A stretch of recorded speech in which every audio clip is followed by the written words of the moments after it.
Hi friends, welcome to News Pocket. Yogi Adityanath మరోసారి రికార్డును బద్దలు కొట్టారు.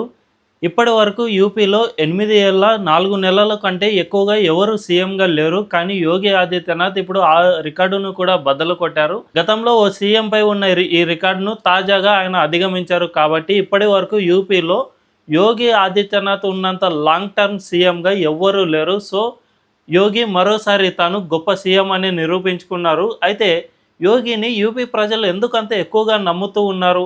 జనరల్గా యూపీ లాంటి రాష్ట్రంలో ఒకసారి గెలిస్తే మరొకసారి ఆ పార్టీ గెలవడం చాలా కష్టము అనే అభిప్రాయం ఉండేది. అలాంటి వ్యక్తి ఈసారి సెకండ్ టర్మ్ కూడా గెలవడం, అంతేకాకుండా ఎక్కువ టర్మ్ సీఎంగా కూడా కొనసాగడం వల్ల యోగి గత ప్రభుత్వాల కంటే తాను బెటర్ అని నిరూపించుకోగలిగారు. అయితే యూపీ ప్రజలు యోగిని నమ్మడానికి చాలా రీజన్స్ ఉన్నాయి. ఒకప్పుడు బీమారు స్టేట్ గా పిలువబడే యూపీని ఇప్పుడు అభివృద్ధిలో దూసుకెళ్లడంతో పాటు అక్కడ గూండా రాజ్యాన్ని అంతా భూస్థాపితం చేయడం, అంతేకాకుండా మత ఘర్షణలు కూడా అసలు జరగకుండా చూసుకోవడం వల్లనే యోగి ఇంత గొప్ప సీఎంగా అక్కడ యూపీలో ప్రజలు నమ్ముతూ ఉన్నారు. మరి వాటన్నిటిని ఇప్పుడు విశ్లేషించుకుందాం. ఫస్ట్ యూపీలోని జీడిపి విషయానికి వస్తే కొన్ని లెక్కలు ఉన్నాయి, వాటిని మీకు వివరిస్తాను. జనరల్గా యోగి ఆదిత్యనాథ్ మొట్టమొదట 2017లో సీఎం అయ్యారు. అప్పుడు అసలు యూపీలో బీజేపీ అయితే గెలిచింది, కానీ ఎవరు సీఎం అభ్యర్థి అంటే సీఎంని ఎవరిని ఎంపిక చేస్తారు అనేది ఎవరికీ తెలియదు. జస్ట్ మోదీ అండ్ అమిత్ షా మాత్రమే ఈ ఎంపిక చేశారు. ఈ ఎంపికలో ఒక ఎంపీగా ఉన్న యోగి ఆదిత్యనాథ్ను తీసుకువచ్చి సీఎంగా చేయడంతో అప్పట్లో చాలా వ్యతిరేకత వచ్చింది. అది ఎలాగంటే యోగి ఒక సాధువు, అంటే గోరఖ్నాథ్ టెంపుల్లో ఒక మఠాధిపతి, ఆయన ఎంపీగా కూడా చాలాసార్లు గెలుపొందారు. అటువంటి వ్యక్తిని, అసలు పెళ్లి కూడా కాని వ్యక్తిని మీరు రాష్ట్రానికి సీఎంగా ఎలా చేస్తారు? ఒక పీఠాధిపతిని, ఒక సాధువుని తీసుకొచ్చి రాష్ట్రానికి సీఎంగా చేస్తే రాష్ట్రం ఎలా అభివృద్ధి చెందుతుంది?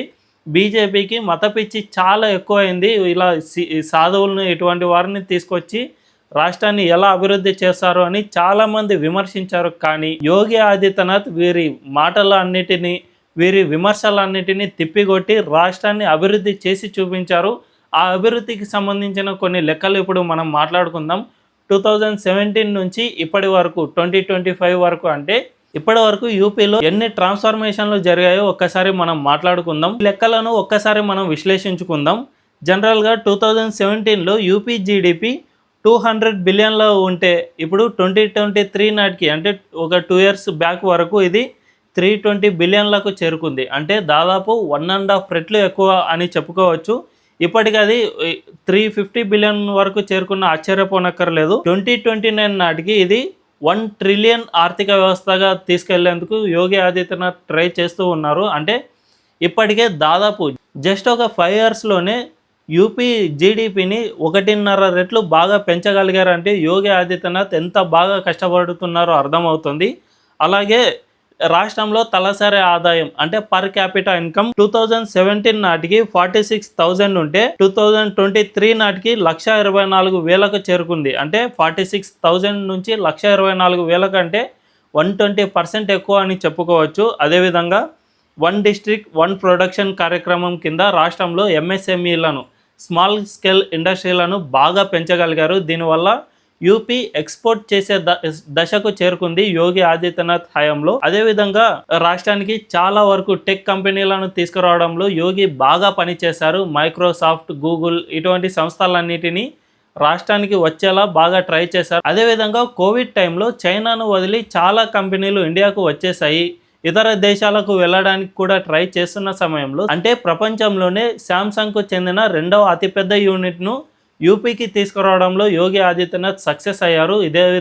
అదేవిధంగా అనేక సెల్ ఫోన్ కంపెనీలను కూడా యూపీకి తీసుకురావడంలో సక్సెస్ అయ్యారు. ఈ సక్సెస్లో భాగంగానే ఇప్పుడు UP 55% of mobiles and 50% of component made in India, అంటే మన దేశంలో ఇప్పుడు తయారయ్యే సెల్ ఫోన్లలో 55% మొబైల్ ఫోన్లు ఒక్క యూపీ రాష్ట్రంలోనే తయారవుతున్నాయంటే ఆ రాష్ట్రంలో ఎంతగా ట్రాన్స్ఫర్మేషన్ జరిగిందో అర్థం చేసుకోవచ్చు. ఇక మౌలిక సదుపాయాల విషయంలోకి వస్తే, ఏదైనా రాష్ట్రం అభివృద్ధి చెందాలంటే ఖచ్చితంగా మౌలిక సదుపాయాలు అనేటివి ఖచ్చితంగా ఉండాలి. జనరల్గా హైదరాబాద్లో ఉన్న వారికి బాగా తెలుస్తుంది. మెట్రో లేనిదే ఎక్కడికి వెళ్ళలేని పరిస్థితి. చాలామంది అంటే మెట్రోకు అలవాటు పడిన వారు బస్సు ఎక్కడం అనేది చాలా కష్టంగా భావిస్తారు. చాలామంది మెట్రో ఉంటేనే అటు ట్రావెల్ చేస్తారు, లేదంటే ర్యాపిడోనో, ఓలానో ఇలా ఎక్కువగా ఖర్చు పెట్టుకుని వెళ్ళాల్సిన పరిస్థితికి వచ్చేసి ఉంటారు. చాలామంది బస్సు ఎక్కడానికి కూడా ఇష్టపడని వాళ్ళు చాలామందే ఉన్నారు. సో, ఒక్క మెట్రోని అంటే ఎక్కడైతే మెట్రో ఉంటుందో అక్కడే ఆఫీస్‌లను ఎతుక్కుంటారు. లేదంటే ఎక్కడైతే మెట్రో ఉంటుందో అక్కడే రూమ్‌లను ఎతుక్కోవడం హైదరాబాద్‌లో చాలా వరకు చూస్తూనే ఉంటాం. ఈ విధంగా మౌలిక సదుపాయాలు అనేవి ప్రజల జీవనంపై చాలా ఇంపాక్ట్‌ను చూపిస్తాయి. అది ఏదో జనరల్‌గా ఏదో మెట్రో ఉంది కదా అని అనుకోవడం పొరపాటే. ఒక్క మెట్రో వల్ల చాలా ఇంపాక్ట్ అనేది ఉంటుంది. అదేవిధంగా యూపీలో చాలా వరకు మౌలిక సదుపాయాలను నిర్మించడంలో యోగి ఆదిత్యనాథ్ చాలా వరకు సక్సెస్ అయ్యారు. ప్రస్తుతం ఒక్క యూపీలోనే 6 ఎక్స్‌ప్రెస్ వేలు ఇప్పటికీ రన్నింగ్‌లో ఉన్నాయి. అదేవిధంగా మరి 11 ఎక్స్‌ప్రెస్ వేలు ఇప్పుడు ఉన్న 6తో పాటు ఇంకా 11 ఎక్స్‌ప్రెస్ వేలను నిర్మించడానికి యోగి ఆదిత్యనాథ్ ప్రభుత్వం ట్రై చేస్తుంది. కొన్ని ఎక్స్‌ప్రెస్ వేలపై అయితే ఏకంగా యుద్ధ విమానాలే దిగే స్థాయిలో నిర్మించారు యోగి ఆదిత్యనాథ్. అదేవిధంగా రాష్ట్రంలో కనెక్టివిటీ పెంచడానికి విమానాశ్రయాలను కూడా భారీగా ఏర్పాటు చేశారు. ప్రస్తుతం మన ఇండియాలో ఉన్న రాష్ట్రాల్లో ఏ రాష్ట్రంలోని లేనన్ని ఎయిర్పోర్ట్లు ఒక్క యూపీలోనే ఉన్నాయి అని తెలుస్తోంది. అదేవిధంగా కాన్పూర్, లక్నో, గ్రేటర్ నోయిడా అండ్ ఆగ్రాలో మెట్రో సేవలను విస్తరించారు. జనరల్గా మనందరం చూస్తూనే ఉంటాం. తెలంగాణలో అయితే ఒక్క హైదరాబాద్లో మాత్రమే మెట్రో ఉంది. అదే ఇటు కర్ణాటకలో అయితే బెంగళూరులో మాత్రమే ఉంది. ఏపీలో అయితే ఇప్పుడిప్పుడే విజయవాడలో మెట్రోను తీసుకురావడానికి టెండర్లు పిలిచారు. సో ఇలా రాష్ట్రానికి ఒక్కొక్క చోట మాత్రమే మెట్రో ఉండగా యూపీలో మాత్రం లక్నో, కాన్పూర్, నోయిడా, గ్రేటర్ నోయిడా అండ్ ఆగ్రాలో మెట్రో సేవలు ఉన్నాయంటే ఇన్ని నగరాల్లో మెట్రో సేవలను విస్తరించారు. దీనివల్ల లోకల్గా పీపుల్కు కనెక్టివిటీ చాలా ఎక్కువగా అవుతుంది. అంతేకాకుండా రాష్ట్రంలో 17 స్మార్ట్ సిటీలు, 125 మున్సిపాలిటీలను విస్తరించడం, ఈ విధంగా మౌలిక సదుపాయాల కల్పనలో యోగి గవర్నమెంట్ చాలా ఎక్కువగా కృషి చేస్తుంది. అది కూడా జనరల్గా ఏదైనా మౌలిక సదుపాయాలు ఇటువంటివి కల్పించాలంటే రాష్ట్రంలో ప్రజలపై పన్నుల భారం వేస్తాయి అన్ని ప్రభుత్వాలు. కానీ యూపీలో మాత్రం ఈ విధంగా ఎక్స్ట్రా ట్యాక్స్ ఏ ఒక్కటి వేయలేదు. జనరల్గా అన్ని రాష్ట్రాల్లో ఎలాగైతే ట్యాక్సెస్ను కలెక్ట్ చేస్తారో అదే ట్యాక్సెస్ని యూపీలో కూడా కలెక్ట్ చేసి యోగి ఆదిత్యనాథ్ యూపీ మొత్తాన్ని అంటే ఆ స్టేట్ మొత్తాన్ని మార్చేయగలిగారు కూడా. అందుకే ఒకప్పుడు బీమారు స్టేట్గా పిలువబడిన యూపీ ఇప్పుడు బాగా అభివృద్ధి చెందిన స్టేట్స్తో పాటు అది కూడా పోటీ పడుతుంది. ఇక దీంతో పాటు యూపీలో గూండా రాజ్యాన్ని యోగి కూకటి వేళ్లతో పెకిలించవేయడంలో చాలా వరకు సక్సెస్ అయ్యారు. మనం జనరల్గా సినిమాల్లో చూస్తూనే ఉంటాం. సినిమాల్లో ఇది యూపీ నుంచి, బీహార్ నుంచి ఇటువంటి వాళ్ళు వచ్చి సినిమాలో హత్యలు చేయడం, వారు సుపారీ హత్యలకు మాత్రమే పనికి వస్తారు అన్నట్టుగా సినిమాల్లో చూపిస్తూ ఉంటారు. కానీ ఇప్పుడు యూపీలో అటువంటి పరిస్థితులు ఎక్కడా లేవు. యూపీలో జస్ట్ ఒక గూండా అనేవాడు యూపీలో బతకాలి అంటేనే వణికిపోయే స్టేజ్కు వచ్చేసింది. యోగి ఆదిత్యనాథ్ దీంట్లో చాలా వరకు సక్సెస్ అయ్యారు. ఒక హిందూ మాంక్ ఎలా ఉంటారో చేసి చూపించగలిగారు. అంటే జనరల్గా హిందూ మాంక్స్ అంటే చాలా సాధువులు, చాలా ప్రేమ దయాగుణంతో కలిగి ఉంటారు అని అందరూ అనుకుంటారు. కానీ అంటే మంచివారికి ప్రేమను ఎలా పంచాలో యోగికి బాగా తెలుసు. అదేవిధంగా చెడ్డవారికి చెడుతోనే ఎలా గుణపాఠం చెప్పాలి అన్న విషయం కూడా యోగికి ఇంకా బాగా తెలుసు. ఈ విషయంలో అయితే యోగి చాలా వరకు సక్సెస్ అయ్యారు. అసలు ఈ విధంగా చేస్తారు అని కూడా యోగిని ఎవ్వరూ ఊహించలేదు. జస్ట్ అధికారంలోకి వచ్చిన మొదటి సంవత్సరంలోనే 1294 పోలీస్ ఎన్కౌంటర్లు చేయగలిగారు యోగి. ఈ ఎన్కౌంటర్లలో 2025 నాటికి 222 మంది చనిపోయారంటే మీరే లెక్కేసుకోవచ్చు. అంతేకాకుండా 8118 మంది గాయపడ్డారు. అంటే ఈ ఎన్కౌంటర్లలో జరిపి కాళ్ళకు చేతులకు ఇలా షూటింగ్ చేసిన టైంలో గాయపడతారు కదా, ఆ విధంగా 8000 మంది గాయపడ్డారంటే అంచనా వేసుకోవచ్చు.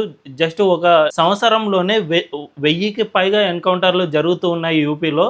ఈ విధంగా రాష్ట్రంలో తిరిగే గూండాలు, ఇటు సుపారీ కిల్లర్స్ ఇటువంటి వాళ్ళందరినీ అయితే యూపీలో ఉంటే జైల్లో ఉండాలి, లేదంటే యూపీ బయటకి పారిపోవాలి. ఇటువంటి పరిస్థితిని కల్పించారు. మనందరికీ తెలుసు అతీక్ అహ్మద్ను ఆరు బయట ఏ విధంగా చంపారు అనేది మన అందరం బాగా చూసాం. అతీక్ అహ్మద్ లాంటి వాడు జైల్లో ఉన్నా కూడా వానికి అసలు బతకడానికి ఛాన్స్ లేకుండా చేసింది యోగి గవర్నమెంట్.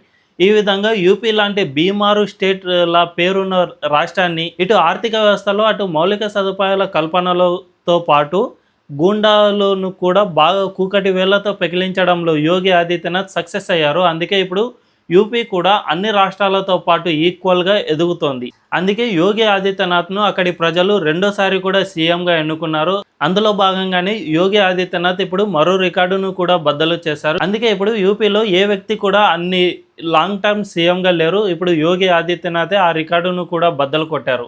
సో ఆయన చేసిన మంచి పనుల వల్లే అక్కడి ప్రజలు నమ్మడం వల్లే ఈ రికార్డును బద్దలు కొట్టారు. నెక్స్ట్ టర్మ్ కూడా యోగినే సీఎం అని అంటున్నారు చాలామంది. మా ఛానల్ను ఖచ్చితంగా లైక్ చేయండి అండ్ సబ్స్క్రైబ్ చేసుకోవడం మర్చిపోవద్దు. Thank you.